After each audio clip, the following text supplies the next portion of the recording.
Student, हमने last जो class थी उसमें सेट्स के बारे में डिस्कस किया था। तो हमने उसमें पढ़ा था कि सेट्स क्या होते हैं और उसकी डिफरेंट टाइप्स देखी थी। तो आज हम फर्स्ट एक्सरसाइज करने वाले हैं। तो मैं सेट्स की डेफिनेशन जो है वो रिपीट कर रहा हूँ। सेट्स क्या होते हैं? A well defined collection of objects, जिसमें ऑब्जेक्ट जो हैं हमारे वो वेल डिफाइन होने चाहिए। जैसे कि +1 क्लास के मैथ्स के बच्चों का एक सेट। ओके, तो मैंने देखो यहाँ पे डिफाइन किया है, और ऑब्जेक्ट्स क्या है? बच्चे। और डिफाइन क्या किया है? +1 क्लास में मैथ्स के बच्चों का एक सेट। ओके, तो ये चीज एक वेल डिफाइन है, तो इसको हम सेट कहेंगे। ओके, तो इसी तरह से हमारा जो फर्स्ट क्वेश्चन है, which of the following are sets, justify your answer.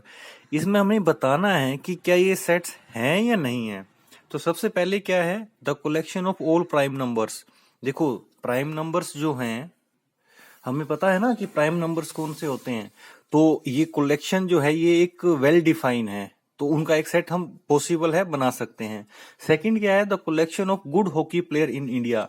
ये चीज पॉसिबल नहीं है। गुड हॉकी, गुड का क्या मतलब है? मतलब कि जो भी हॉकी खेलने वाले हैं वो अपने आप को, हर कोई अपने आप को अच्छा बताता है। तो यहाँ पे ये चीज वेल डिफाइन नहीं है। ठीक है, तो इसको हम क्या कह सकते हैं कि ये एक सेट नहीं है। Third is the collection of rich person in India. देखो, रिच पर्सन के बारे में डिफाइन करना बहुत मुश्किल है। हर कोई अपने आप में एक रिच है, तो ये भी एक सेट नहीं है। The collection of all natural number less than 1000। देखो, नेचुरल नंबर है, 1000 से लेस देन है, ये एक वेल डिफाइन है। ठीक है, तो इस प्रकार से आप इनको एक बार क्वेश्चंस को देखिए, समझिए, तो आपको पता लगेगा कि कौन सी चीज वेल डिफाइन है और कौन सी चीज वेल डिफाइन नहीं है। जैसे कि आप लास्ट वाला देख रहे हो, the collection of most dangerous animal in the world. तो डेंजरस तो एक छोटे से छोटा एनिमल भी हो सकता है और बड़ा भी हो सकता है, तो इनको हम डिफाइन नहीं कर सकते, तो इसलिए ये सेट नहीं है।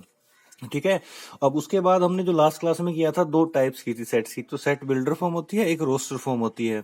देखो, ये हमें एक सेट्स दे रखे हैं, इनको हमने सेट बिल्डर फॉर्म में कन्वर्ट करना है। और नेक्स्ट क्वेश्चन में क्या है? ये भी एक सेट्स दे रखे हैं और इनको रोस्टर फॉर्म में कन्वर्ट करना है।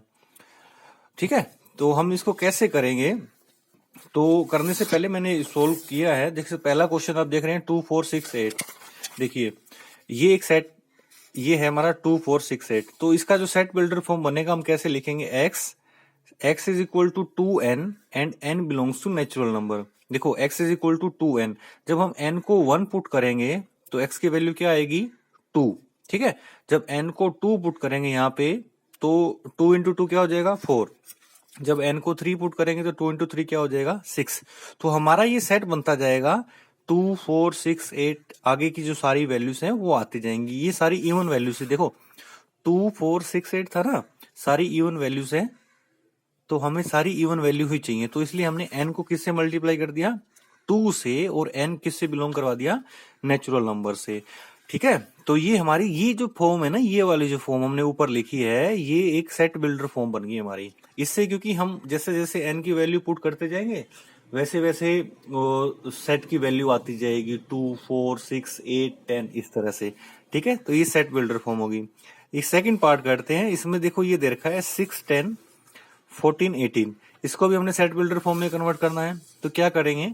x को लिखेंगे, x इज इस तरह से लिखना है, x is equal to 4n+2। 4n+2। देखो, अब ये लिमिटेड वैल्यूज हैं, 4 ही वैल्यूज हैं, तो उसके लिए हमें क्या करना पड़ेगा? ये देखना है कि 18 कब आएगा। जब हम n को 4 पुट करेंगे तो 4 इंटू 4 क्या आएगा? 16। 16+2 क्या आएगा? 18। तो n हमने क्या ले लिया? लेस देन और इक्वल टू 4 ले लिया, और n किससे बिलोंग करवाया? नेचुरल नंबर से। तो जब देखो n को 1 पुट करेंगे, इसमें यहाँ पे 1 पुट किया, तो 4 इंटू 1 क्या होएगा? 4 प्लस 2 क्या आ जाएगा? 6। तो इसी तरह से 3 पुट करेंगे तो 10 आएगा, सॉरी 14 आएगा। तो वैल्यूज जब लास्ट में हम 4 पुट करेंगे तो हमारा क्या आ जाएगा? 18। ऐसे ही इसका एक और पार्ट था, 1/4 1/8 1/16। देखो, इसका पैटर्न को समझो। पैटर्न क्या है? 4 की टेबल बन रही है ना एक तरह से। ठीक है, तो हमने क्या करना है? x is equal to 1/2n। ये नहीं है, 1/2 रेज टू पावर n, और n belongs to natural number. और जो n है, देखो, ये भी एक लिमिटेड सेट है, फाइनाइट सेट है। तो n की वैल्यू देखो कहां से, इसमें जब n को 2 पुट करेंगे तो 2 रेज टू पावर 2 4 होएगा, तो पहला एलिमेंट आ जाएगा हमारा। जब हम 6 पुट करेंगे तो 2 रेज टू पावर 6 क्या आएगा 64, तो लास्ट वाला एलिमेंट हमें मिल जाएगा। तो n भी हमने डिफाइन किया, n जो है वो 2 से बड़ा होना चाहिए और इक्वल होना चाहिए और लेस देन इक्वल टू 6 होना चाहिए। तो ये आगे मैंने एक करके वैल्यू पुट करी है, n is equal to 2, n is equal to 4। आपको करना क्या है, आपको सिर्फ इसका एक पैटर्न समझना है, किस पैटर्न में ये वैल्यू है, और उसी के अकॉर्डिंग आपको ये फॉर्म लिखनी है। इसको हम सेट बिल्डर फॉर्म बोलते हैं, ठीक है। तो इसके जो बाकी पार्ट्स हैं वो आप खुद करेंगे तभी आपको पता लगेगा, ठीक है। तो इसके आंसर देख लेना, आंसर में एग्जैक्टली लिखा हुआ है कि कैसे किया हुआ है। थर्ड क्वेश्चन है, जैसे ये रोस्टर फॉर्म है, जैसे ये है set of all the letter in the word algebra, ये एक सेट, इसको हमने सेट फॉर्म में लिखना है, ठीक है। तो रोस्टर फॉर्म में लिखेंगे, देखो एलजेब्रा है ना, एलजेब्रा ए एक बार लिख दिया, ए लिख दिया, एल लिख दिया, एल देख दोबारा रिपीट हो रहा है तो एक ही बारी कंसीडर करेंगे। जैसे ए 2 बारी था तो एक ही बारी किया जाएगा। एक एलिमेंट अगर 2 बारी हो 3 बारी हो तो उसको एक ही बारी लिखना है। जी लिख दिया, ई लिख दिया और बी और आर लिख दिया, ठीक है। तो ये हमारा एक सेट फॉर्म बन गई, ठीक है। अब देखो दूसरा क्या क्वेश्चन है, set of all positive integer which are common factor 30 and 45। तो आप कॉमन फैक्टर देखें 30 और 45 के कौन कौन से आ रहे हैं। तो मैंने क्या किया है, इसमें थर्ड वाला लिया है, set of all prime number which are even. वो प्राइम नंबर जो इवन हो, तो ऐसा एक ही नंबर होता है जो प्राइम भी होता है इवन भी होता है, तो वो क्या होगा 2, ठीक है। फोर्थ पार्ट है, जैसे x square is equal to 4 और एक्स इज इक्वल टू 3। देखो इस क्वेश्चन में हमने सेट बिल्डर फॉर्म बनाई थी, इसमें दे रखी है, हमने इसको इसमें कन्वर्ट करना है। तो एक्स इज इक्वल टू 3, जब यहाँ पे 3 पुट करेंगे तो x square is equal to 4 है ना, तो 3 स्केयर इज क्या आएगा 9 आएगा। देखो मैंने यहाँ पे 5 लिखा है, हमारे पास जो सेट दे रखा है वो ये है, x square is equal to 4 and x is equal to 3। देखो जब एक्स को मैंने यहाँ 3 पुट किया तो 3 का स्केयर तो 9 हो जाएगा ना, 9 इज इक्वल टू 4। क्या ये पॉसिबल है, नहीं है ना। तो इसका मतलब जो ये सेट बनेगा इसका वो एम्प्टी सेट होगा। एम्प्टी सेट के लिए मैंने क्या लिख दिया 5। मैंने आपको बताया था या तो 5 लिखोगे या ऐसे ब्रैकेट एम्प्टी, इसके अंदर कुछ कोई भी एलिमेंट नहीं लिखना, ये दोनों 5 को ही रिप्रेजेंट करते हैं, 5 सेट को रिप्रेजेंट करते हैं, ठीक है। दूसरा है, देखो ये है, ये आपकी इसमें एक्सरसाइज आगे वाला क्वेश्चन है, x belongs to real number, x belongs to real number, x square is equal to 9, 2x is equal to 4। यहां से जब हम x की वैल्यू निकालेंगे तो 2 आएगी। अब ये जो 2 वैल्यू है यहाँ पे पुट किया, 2 का स्क्वायर क्या होगा 4 is equal to 9। Is it possible, no ना। तो यहां से भी क्या आएगा 5 आएगा, ठीक है। तो इसके जो बाकी वाले पार्ट्स हैं आप एक बार देखिए, अगर आपको नहीं समझ में आता तो आप मेरे से पूछिएगा। हम अभी चलते हैं फोर्थ क्वेश्चन पे, which of the following set are null set and Y. Null set क्या होता है, जिसके अंदर कोई भी एलिमेंट ना हो, खाली बिल्कुल, जैसे या तो हम 5 लिखेंगे या एम्प्टी ब्रैकेट लगाएंगे, ठीक है। देखो पहले में क्या लिखा हुआ है, 0, set having 0 as its only one element, उसने खुद ही लिख लिया, तो ये एम्प्टी सेट नहीं है। देखो x प्लस 3 इक्वल टू 3, जब ये 3 इधर जाएगा तो 3 माइनस 3 क्या आ जाएगा 0, तो x की वैल्यू क्या आ जाएगी 0। तो x की वैल्यू 0 तो आ रही है ना इस सेट के अंदर, तो ये भी एम्प्टी सेट नहीं है, ठीक है। तो जैसे आगे वाला पार्ट है, सी पार्ट है, Y square minus 2 is equal to क्या दे रखा है 0, इसको इक्वल टू 0 रखा, वाई की वैल्यू क्या आएगी प्लस माइनस रूट 2। तो जो ये सी सेट था इसके अंदर 2 वैल्यू आ रही है, एक तो प्लस और एक माइनस रूट 2, तो ये भी एक नल सेट नहीं है। इससे आगे वाला जो पार्ट है उसमें क्या दे रखा है, x square is equal to 4 और एक्स इज इक्वल टू 3। जब मैं ये 3 यहाँ पे वैल्यू पुट करता हूँ, 3 स्क्वायर इक्वल टू 4, तो 3 का स्क्वायर क्या आएगा 9। क्या 9 4 के इक्वल हो सकता है, नहीं हो सकता ना। तो ये एक एम्प्टी सेट है, this is an empty set, ठीक है। तो ऐसे ही एक पार्ट और है जो इसका एम्प्टी सेट है। तो आई होप कि आपको समझ में आया होगा कि सेट बिल्डर फॉर्म में कैसे कन्वर्ट करते हैं अगर सेट दे रखा हो, और रोस्टर फॉर्म में कैसे कन्वर्ट करते हैं, और ये बताना हो कि ये सेट नल सेट है या नहीं है, उसको कैसे बताते हैं। तो आगे वाला जो हमारा फिफ्थ क्वेश्चन है उसमें क्या करना है, state whether the following set are finite और इनफाइनाइट। देखो मैंने पहले ही बताया था कि फाइनाइट सेट वो होते हैं जिन एलिमेंट को हम काउंट कर सकें, और इनफाइनाइट क्या होते हैं जिनको हम काउंट ना कर सकें, ठीक है। देखो 1 to up to 1000 तक फाइनाइट है ना, क्योंकि कर सकते हैं count. The set of all positive integer greater than 1000, 1000 से बड़े, क्या पता कितने बड़े होंगे, तो उनको भी हम सेट नहीं कर सकते, तो ये फाइनाइट सेट नहीं है। ये देखो ये वाला, इसमें एक्स के इज इक्वल टू 4, तो एक्स की 2 वैल्यू आएंगी, एक नेचुरल नंबर है। देखो एक्स बिलोंग्स टू क्या है नेचुरल नंबर, तो एक्स की दो वैल्यू आने वाली यहाँ से प्लस माइनस टू। लेकिन नेचुरल नंबर की बात करिए तो केवल एक ही वैल्यू रहेगी प्लस, क्योंकि नेचुरल नंबर में नेगेटिव वैल्यू तो आती नहीं ना। तो ये भी एक फाइनाइट सेट है, तो यहां से भी एक्स की दो ही वैल्यू निकलेंगी, एक x1 और एक x2, तो ये भी एक फाइनाइट सेट है। ठीक है। तो अभी जो है हम करते हैं 6 क्वेश्चन।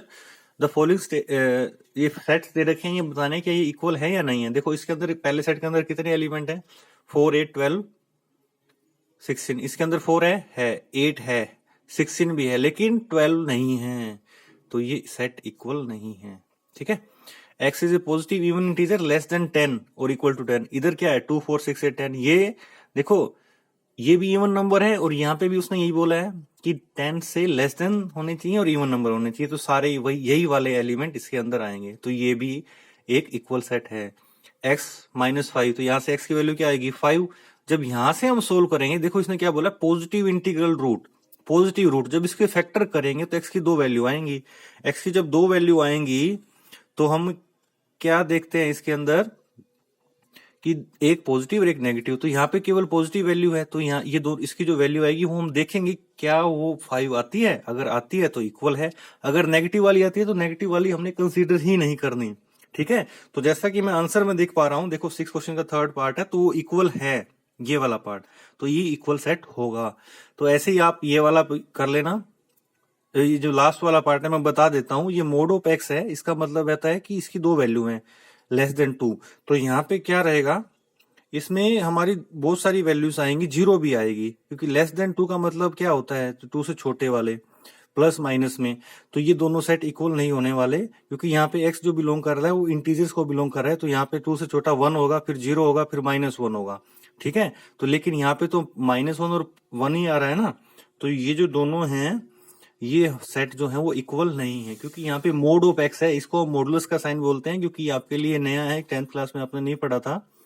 तो मोड ऑफ एक्स मीन्स दो वैल्यू पॉजिटिव और नेगेटिव भी, लेस देन 2 है और इंटीजर्स भी है, एक्स बिलोंग कर रहा है इंटीजर्स को, तो इंटीजर्स में तो नेगेटिव वैल्यू भी आती है, जीरो भी आती है, तो यहाँ पे 3 वैल्यू आ जाएंगी।